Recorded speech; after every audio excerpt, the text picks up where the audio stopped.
Hello and welcome back to the Wasteland, everybody. Today we're going to be talking about hammers. So today in Fallout 3, we're going to be going over how good are the hammers in Fallout 3. This will include the sledgehammer, the unique sledgehammer, the super sledge, and its unique variant as well, which you can't usually get, but you can cheat it in, so I'm going to be including it on this list. Starting off with the sledgehammer, this is going to be a fairly common weapon that you'll see super mutants have. Super mutants tend to either carry the boards, which are generally either the brutes or the regular super mutants carrying those around, the sledgehammer, which is usually the brutes carry these around, and then you can always go up to the super sledge, which usually the masters and the overlords will be carrying around. As well as sometimes you can find this on raiders. Sometimes they'll carry around sledgehammers as well. The sledgehammer actually is pretty solid in Fallout 3 for stats. This one does 20 damage per hit, which is quite good for most melee weapons. This does 29 damage per second. Not the highest because it doesn't swing super quick as you'd kind of expect. Has a 1x crit modifier. Weirdly enough, the regular sledgehammers actually do less crit damage than regular damage. So this one does just 10 crit damage. That's still going to be more if you are hitting crits because this is just added onto your damage. But it is strange that it's cut in half. This one costs 38 action points, and actually all the hammers do. They do cost quite a bit. They're not really the best for a VATS build compared to other melee weapons that you would have access to. Sledgehammer does weigh 12. These are fairly heavy, especially if you want to be carrying around multiple of them.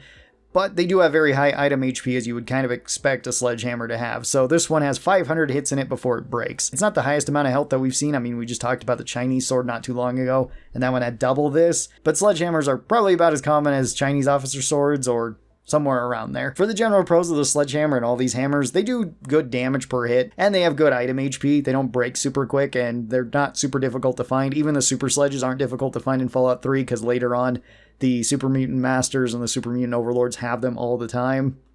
And the major cons to the sledgehammers, though, are they are heavy. There's no getting around that. And they do have fairly high action point cost. They're not the highest of the weapons that we talked about, but they're still fairly high, so they're not way great for that. For an overall rating for the sledgehammer, I'd probably put this one into like B tier. I think it's an okay weapon, and it can serve you pretty well throughout the early to mid game, but you are just naturally going to ditch the regular sledgehammer for a super sledge if you really like that playstyle. Or some of the other weapons, like the axes or the dismember that you could find in Point Lookout. They're kind of just better weapons than the sledgehammer just all the way around, so you're probably not going to hold on to this, but it's something that's not bad to take early on. The unique version of this is called the Tenderizer, and you can get this in the Anchorage War Memorial. You just have to go into the locked room in order to get it, and this one is just found on a shelf. So the Tenderizer does 30 damage per hit, which is one of the highest in terms of regular damage out of any of the melee weapons.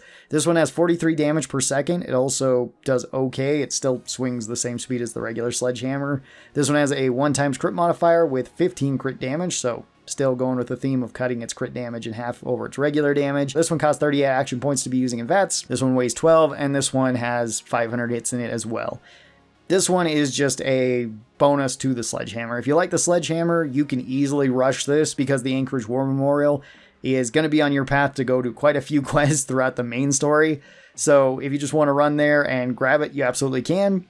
And it's going to be a pretty decent weapon. This one's just a better sledgehammer, so I'm going to put this one up into A tier. I would say it's probably on the low end of A tier compared to some of the other melee weapons we've ranked, but it's still good. Now let's move on to the super sledges, which you're going to find on super mutants and likely Brotherhood. They're going to be pretty much the only two that are carrying around super sledges. So for the stats, the super sledge does 25 damage per hit, which is more than the sledgehammer, less than the Tenderizer. This one does 36 damage per second.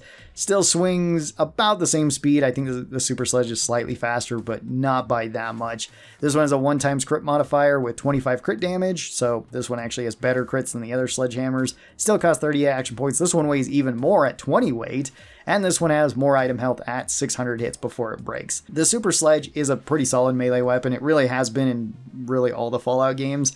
This one, I don't think it's really one of the top tier melee weapons, especially since we just talked about the auto axes and its unique variant. I think they're kind of better than the super sledge in most ways, but the super sledge is still a standout weapon, so I would put this one up into A tier as well. And then we move on to the last one, which is Fox's sledgehammer. So you can't really get this one, or at least I never get this one, because Fox doesn't really die. He's basically immortal in Fallout 3.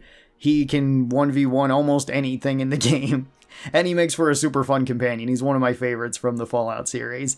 So Fox's Super Sledge is just a step up from a regular Super Sledge. This one does 32 damage per hit, 46 damage per second, has a 1x crit modifier, does 32 crit damage. This one still costs 38 action points. This one does weigh a little bit less though. It weighs 2 less weight at 18 weight.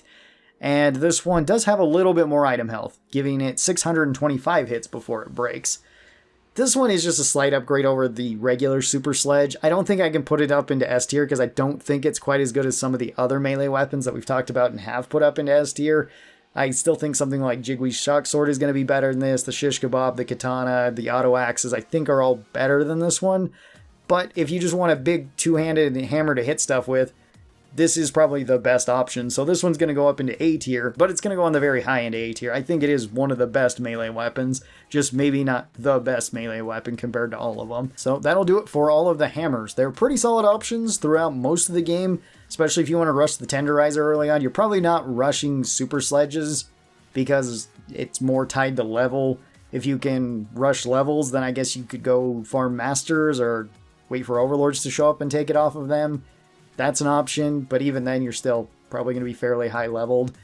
So the Tenderizer is probably going to be the easiest one for you to run and get right away if you really want it. You know, get yourself a combat shotgun, go to the War Memorial, kill all the Mirelurks, open that door, and then take the Tenderizer, and instead of using the shotgun, use that, I guess. Thank you guys for suggesting this one. What do you guys think about the hammers, the Sledgehammer, and the Super Sledges? Thank you guys so very much for watching this. Hope that you guys enjoyed it. I'll talk to you next time. Bye-bye, everybody.